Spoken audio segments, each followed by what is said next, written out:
Hey everybody, it's Ron from Pick Dawgz, and this is Ron's Big Shot Breakdown. We're going to go over 5 college basketball games for Tuesday, March 19th, 2024. Now, if you like what you see, make sure to give this video a big thumbs up and subscribe to our channel. Don't forget to put your college basketball picks in the comment section below. And if you're looking for my best bets, including my college basketball Big Shot best bet, you can find this at the Premium Picks tab at pickdawgz.com. There's also a link in the description.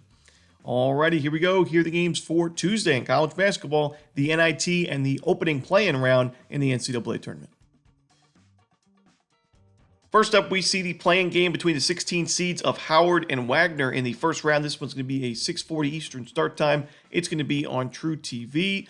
Now, Wagner was 13-15 and a losing record going into its conference tournament in the NEC, but it took down Sacred Heart, Central Connecticut, and Merrimack to win the NEC and get to the big dance. While on the other side, Howard, this was a team that was 15-16 going into the MEAC tournament, and so 2 losing records going into conference tournament play.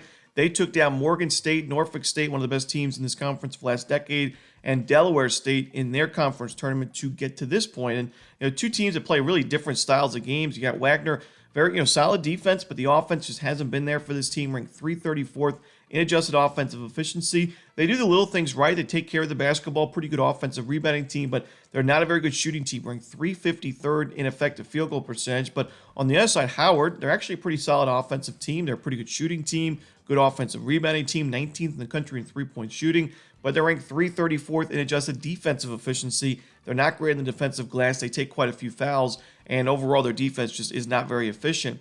In this matchup, we see a pretty low total. It opened up at 126. Now it's up to 128. We'll see where it goes, right before tip. But I like the under in this game. I think when you look at Howard, like I said, they are a pretty good offensive team, but they did rely a lot on the fact that the MEAC was a very aggressive conference defensively. This was a conference that took a lot of fouls. A lot of those teams in this conference, I mean, you just look at the conference tournament games for Howard against Morgan State, Norfolk, and Delaware State. All 3 of those teams are known to take quite a few fouls. So Howard, a team that gets to the line a lot and makes a lot of their free throws, really, benefited from those types of games. I mean, you look at the championship game for Howard in the MEAC, 26 of 31 they were from the free throw line. They shot 84%, a lot of points from the charity stripe. But against a team like Wagner that's a lot more disciplined, very strong defensively, they don't take too many fouls, they defend the perimeter really well, they're 10th best in the country in three-point defense.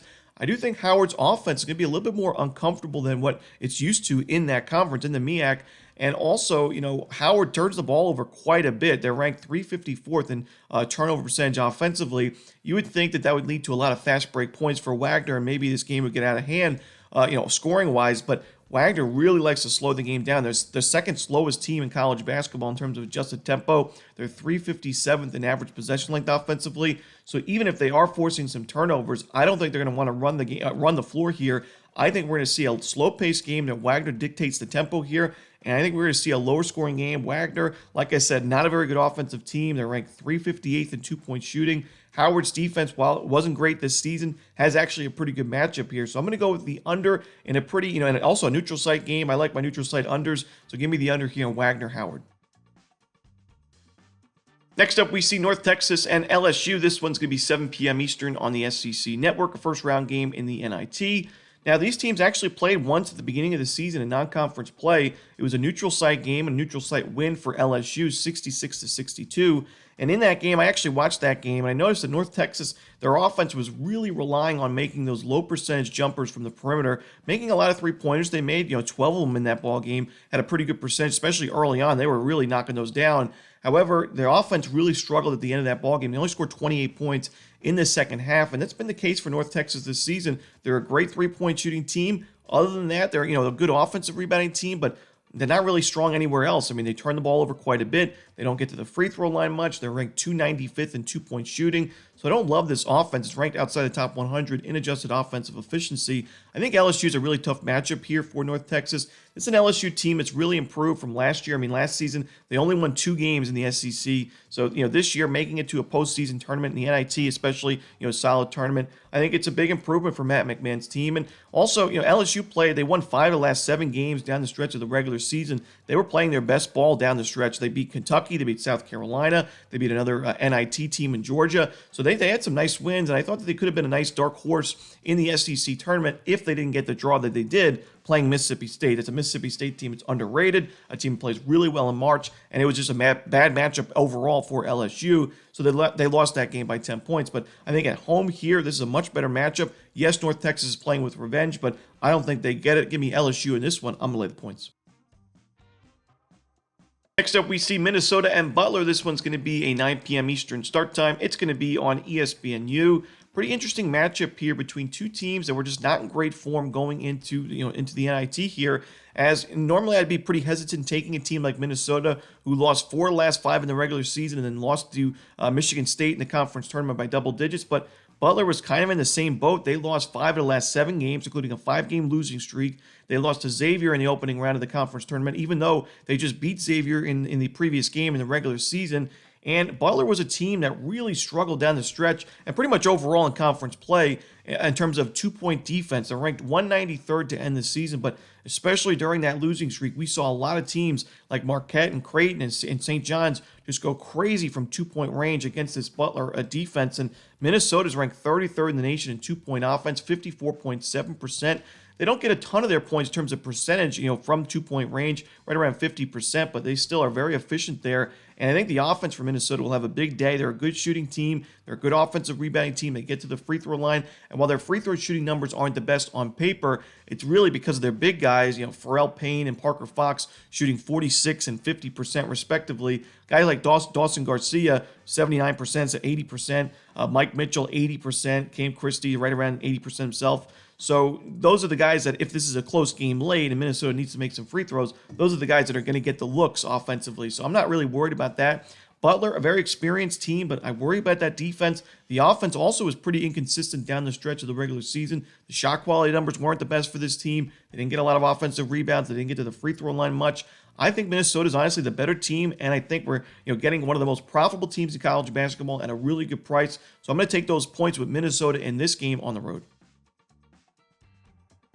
Next up, it's another first-round game in the NIT between Richmond and Virginia Tech. This one's going to be a 9 p.m. Eastern start time. It's going to be on ESPN2. Both of these teams are two of the more experienced teams in this tournament, and Richmond, honestly, in the country. But Richmond played in similar spots as this game at the beginning of the season, where they went on the road and played some solid programs, a mix of Power 5 teams and some mid-major schools. They played at Boston College, at Wichita State, and Northern Iowa, but they did not fare well in those ball games. In fact, they lost all 3 of them straight up and against the spread, 68-61 against Boston College, a 12-point loss against Wichita State, and then they lost to a Northern Iowa team that played well at the end of the regular season this year, but at that point was 3-6 or 2-6 going into that game, and Northern Iowa beat Richmond by 5 points. So I don't love Richmond on the road here. They also weren't great on the road at times in conference play. We saw their losses against VCU by 11 and to George Mason in a blowout to end the regular season 64-46. So I'm a little bit concerned there. They lost that neutral site game in the conference tournament to St. Joe's in a game that they were favored in. And I think Virginia Tech matches up well here. I like the fact that both these teams are solid free throw shooting teams, but the Hokies are 7th best in the country. We always talk about if it's a close game late and you're looking to cover the spread and you need those free throws, how many times do bets go one way or the other because of a free throw missed or made? Virginia Tech is 7th best in the country in experience. You can really trust this team, guys like Bajula and Couture, to make those free throws. And at home here, I think the Hokies are just too much for Richmond. Give me Virginia Tech. I'm going to lay the points.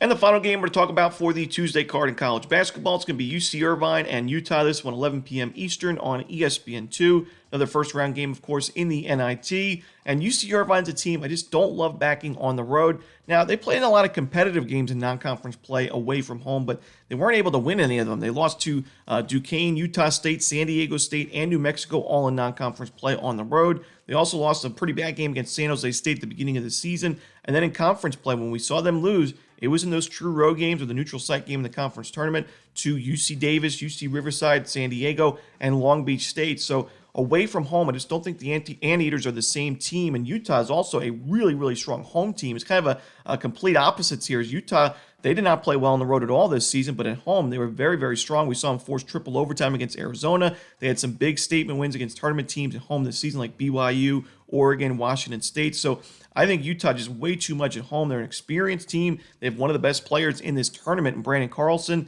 And while they weren't great down the stretch of the regular season into the conference tournament games, I still think they're a much better team in this one. So I'm going to go with Utah. They're one of the bigger favorites on the board for the Tuesday card and really the first round card in general in this tournament, but I think for good reason. I think it's a mismatch here. Give me Utah. And that's it. Those are the games for Tuesday in college basketball. Hope you enjoyed this video. If you did, don't forget to hit that like button and subscribe. And don't forget to put your college basketball picks in the comment section below. Again, if you're looking for my best bets, you can find those at Pick Dawgz Premium. As always, this is Ron Romanelli. Good luck.